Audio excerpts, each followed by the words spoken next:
हमें लगता है कि कंपनी हमें हमारा क्लेम देना ही नहीं चाहती, लेकिन ऐसा नहीं है। कई केसेस में हमारी ही गलती होती है। लोगों की छोटी छोटी गलतियों की वजह से उनका हेल्थ इंश्योरेंस क्लेम रिजेक्ट हो जाता है। इसलिए जानिए वो 5 गलतियां कौन सी हैं जो आप करते हैं और जिससे आपका इंश्योरेंस क्लेम रिजेक्ट होता है। पहला है गलत जानकारी देना। कई बार जल्दबाजी में लोग अपनी उम्र, इनकम, मौजूदा मेडिकल इंश्योरेंस पॉलिसी की जानकारी, प्रोफेशन गलत बता देते हैं। इससे बाद में दिक्कत हो जाती है। इससे कई बार हेल्थ इंश्योरेंस क्लेम रिजेक्ट भी हो जाता है।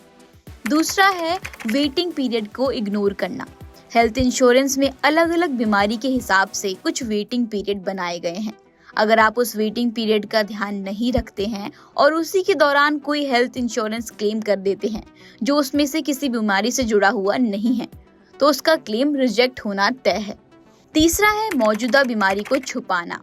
अक्सर लोग हेल्थ इंश्योरेंस लेते वक्त सबसे बड़ी गलती ये करते हैं कि वो अपनी मौजूदा बीमारी, फैमिली मेडिकल हिस्ट्री, स्मोकिंग या अल्कोहल पीने के बारे में गलत जानकारी देते हैं। इससे आपका हेल्थ इंश्योरेंस क्लेम रिजेक्ट हो जाता है।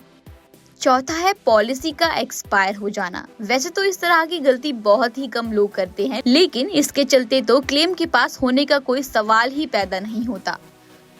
अगर आप सही समय पर अपना हेल्थ इंश्योरेंस पॉलिसी का प्रीमियम नहीं चुकाते हैं तो इससे पॉलिसी लैप्स हो जाएगी और आपका हेल्थ इंश्योरेंस क्लेम रिजेक्ट हो जाएगा। पांचवा और आखिरी है सूचना देने में देरी करना। कई बार लोग हॉस्पिटलाइजेशन की सूचना इंश्योरेंस कंपनी को देर से देते हैं। बता दें कि अलग अलग इंश्योरेंस कंपनियों में ये समय अलग अलग होता है, लेकिन अगर आप तय समय के बाद कंपनी को सूचित करते हैं तो आपका हेल्थ इंश्योरेंस क्लेम रिजेक्ट हो सकता है। अगर आप भी ये गलतियां करते थे तो फटाफट से इन गलतियों को करना बंद करें।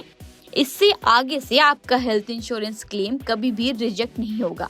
और ऐसे ही और वीडियोस को देखने के लिए अभी के अभी सब्सक्राइब करें हमारा चैनल इंडिया न्यूज़।